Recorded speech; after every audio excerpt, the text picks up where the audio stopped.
Hello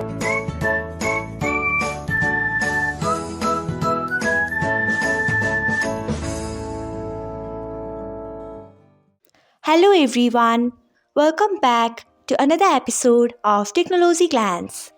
Today, in this video, I'm going to guide you through how you can turn off in-app vibrate on Telegram. So, let's get started.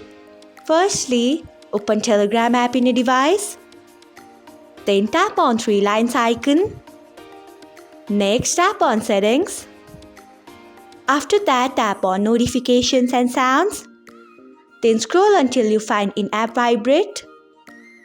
Then turn off it by tapping on it.